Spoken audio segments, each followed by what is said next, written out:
বিজেপির একটা পরিকল্পিত ষড়যন্ত্র। গোটা দেশ জুড়ে মুসলিম পরিযায়ী শ্রমিকদের উপরে হামলা এবং আক্রমণ নেমে এসেছে। উড়িষ্যা থেকে হরিয়ানা, মহারাষ্ট্র থেকে আসাম, সর্বত্রই বিশেষ করে বাঙালি মুসলিম পরিযায়ী শ্রমিকদের উপরেই আক্রমণ নেমে এসেছে। আমরা তার বিরুদ্ধে কঠোর প্রতিবাদ জানানোর জন্যে আজকে কলকাতার হরিয়ানা ভবনে জমায়েত হয়েছি। বিক্ষোভ দেখানো হলো।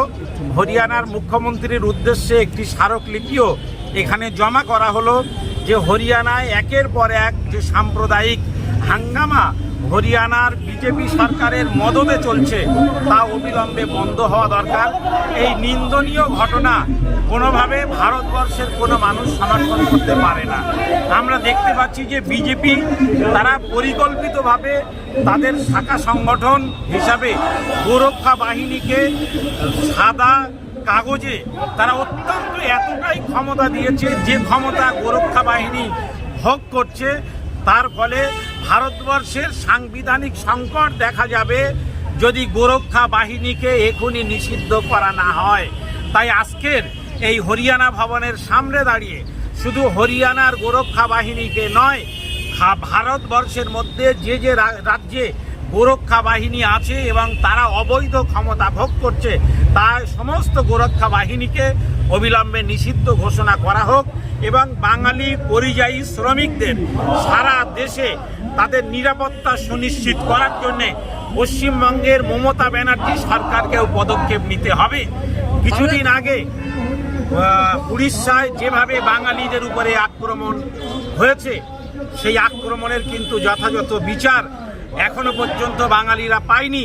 মালদা জেলার, বীরভূম জেলার, পূর্ব মেদিনীপুরের, পশ্চিম মেদিনীপুরের যে সমস্ত পরিযায়ী শ্রমিকরা ফিরে এসেছিল কাজ হারিয়ে, তারা কিন্তু আজকের অসহায় অবস্থায় বাড়িতে বসে আছে।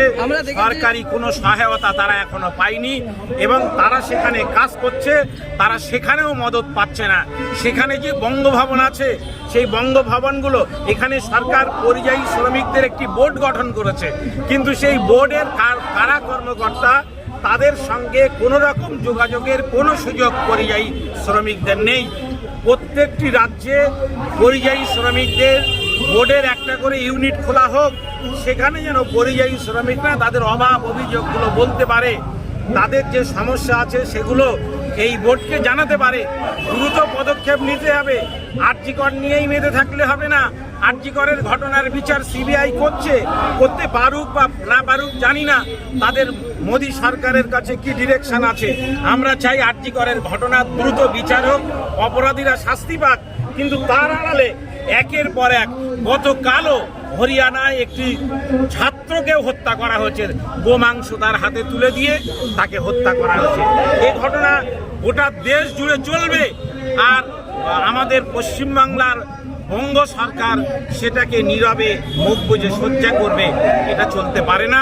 আমরা এই ঘটনারও নিন্দা জানাচ্ছি এবং অবিলম্বে এটা বন্ধ করার জন্যে রাজ্য সরকারকে যা যা করতে হয় তা করতে হবে।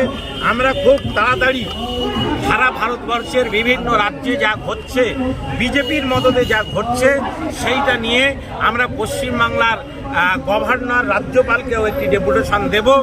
যদি দেখা যায় যে রাজ্যপাল যথাযথভাবে কেন্দ্রীয় সরকারের কাছে তিনি রিপোর্ট দিচ্ছেন না, পশ্চিমবাংলার মানুষের ক্ষোভ, পশ্চিমবাংলার পরিযায়ী শ্রমিকদের পরিবারের যে কান্না, সেটাকে রাজ্যপাল যদি সিবি আনন্দ বোস, যদি স্বরাষ্ট্রমন্ত্রী অমিত শাহ, প্রধানমন্ত্রী নরেন্দ্র মোদীর কাছে না পাঠান, তাহলে আমরা কিন্তু তার বিরুদ্ধে রাজভবনের গেটেও কিন্তু বিক্ষোভ দেখাতে বাধ্য হব।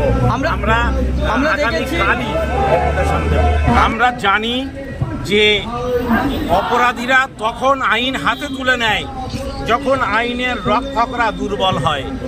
আইনের যারা রক্ষক, পুলিশ প্রশাসন আজকে দুর্বল থেকে দুর্বলতর হয়ে গিয়েছে বলেই পশ্চিম বাংলাতেও গোরক্ষক বাহিনীর নামে না হলেও নানা বেনামে এখানে সংখ্যালঘু মুসলিম, ছাত্র, যুবক, দরিদ্র মানুষ নানা মিথ্যা অভিযোগে তাদেরকে গণপিটুনিতে তাদের হত্যা করা হচ্ছে। অনেক দিন আগে গণপিটুনি বিরোধী একটি বিল আমাদের বিধানসভায় পাস করা হয়েছিল। রাজ্যপাল পরিবর্তন হচ্ছে, তারপরেও গণপিটুনি বিরোধী বিল রাজভবন থেকে স্বাক্ষর করে আসছে না, সেটা আইনে পরিণত হচ্ছে না।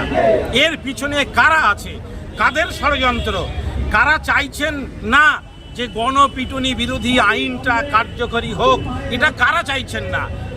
তৃণমূল চাইছে না, না বিজেপি চাইছে না, না মমতা ব্যানার্জির সরকার চাইছে না, না রাজভবনের রাজ্যপাল সিবি আনন্দ বোস চাইছে না? এটা কিন্তু এর পিছনে বড় ষড়যন্ত্র আছে। এ থেকেই বোঝা যাচ্ছে যে এই সমস্ত যাদের নাম উল্লেখ করা হলো এদের মধ্যে অনেকেই আছেন যারা পরোক্ষভাবে গণপিটুনি মব লিঞ্চিংকে সমর্থন করছেন। এটা তারা চালিয়ে যেতে চাইছেন। তারা হয়তো ভাবছেন এভাবে মুসলমানদেরকে জব্দ করে রাখা যাবে, এভাবে মুসলমান ভোট ব্যাংককে সুনিশ্চিত করে রাখা যাবে। এটা একটা ঠুনকো, এটা একটা মূর্খামি ছাড়া, ভাবনা ছাড়া আর অন্য কিছু নয়। অবিলম্বে আমরা দাবি করছি এগুলো বন্ধ হোক।